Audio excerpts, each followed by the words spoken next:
السلام علیکم۔ حکیم سید اسلم شاہ حاضر خدمت ہو۔ ناظرین، دماغ کو اعضائے جسمانی کا سرتاج کہا جاتا ہے۔ سائنس کی ترقیات و ایجادات سب دماغ کی ہی مرہون منت ہے۔ انسان نے سائنسی تحقیق سے کام لیا اور مسلسل محنت کی، جس کے نتیجے میں موبائل فون ایجاد ہوا، جس سے انسانوں کو کئی سہولتیں میسر آ گئیں۔ اس کے فوائد سے انسانی زندگی میں بہت ساری مثبت تبدیلیاں پیدا کر دی ہیں، جس سے معاشی ترقی کی رفتار میں بھی اضافہ ہوا اور انسان کے لیے کئی سہولتوں کا باعث بنا۔ دنیا میں موبائل فون استعمال کرنے والوں کی تعداد میں روز بروز اضافہ ہو رہا ہے۔ طبی ماہرین کا کہنا ہے موبائل فون سے چھوٹے بچوں کی صحت پر برے اثرات مرتب ہوتے ہیں۔ ناظرین، دنیا فطرت کی طرف لوٹ رہی ہے۔ یورپ میں ہر جگہ قدرتی ماحول، قدرتی غذائیں، قدرتی آب و ہوا پر بہت زور دیا جا رہا ہے، مگر ہم الٹی چال چل رہے ہیں۔ ماڈرن دور کے نام پر نوجوان نسل کے ساتھ ساتھ چھوٹی نسل میں بھی مختلف قسم کے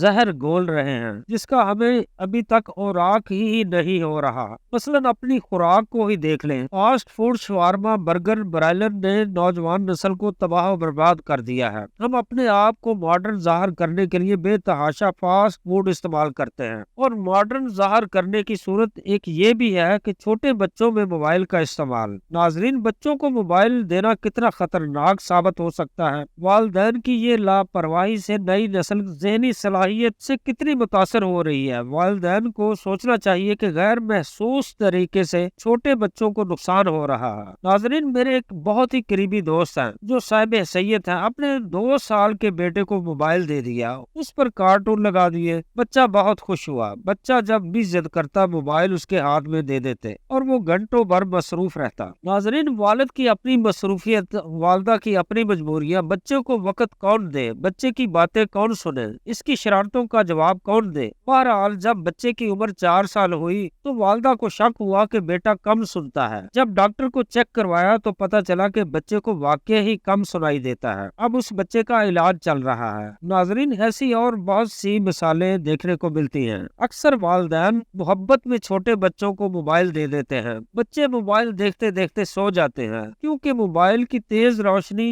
اور شعاعیں دماغ کو بوجھل کر دیتی ہیں اور بچوں کی بینائی کو شدید نقصان پہنچتا ہے۔ پھر جب بچے بڑے ہو جاتے ہیں، ساری عمر کے لیے اینک لگ جاتی ہے۔ ناظرین، اپنے بچوں کو ذہنی کمزوری اور آنکھوں کی کمزوری سے محفوظ رکھنے کے لیے موبائل فون ان کی پہنچ سے دور رکھیں، کیونکہ بچوں کا ذہن سلیٹ کی مانند صاف ہوتا ہے۔ بچے بچپن کی عمر اس دور میں ہوتے ہیں، ان کا ذہن اچھی یا بری ہر چیز کو فوراً اثر قبول کرتا ہے۔ اس لیے ان کی دلچسپی دیکھتے ہوئے انہیں کسی صحت مند مشغلہ میں مصروف رکھیں۔ ایسے کھیل جن میں جسمانی مشقت زیادہ ہو وہ بچوں کے لیے بہترین ہوتے ہیں، تاکہ بچے کھیل کود میں زیادہ خوب تھکیں اور اچھی گہری نیند سوئیں۔ ناظرین، بچوں کی حرکات اور مصروفیات پر نظر رکھنی چاہیے۔ اللہ تعالیٰ نے آپ کو اولاد کی نعمت سے نواز کر ایک بھاری ذمہ داری عائد کی ہے۔ ناظرین، اپنا اور بچوں کا بہت سا خیال رکھیے گا۔ اجازت چاہتا ہوں، ہم سب کا اللہ نگہبان۔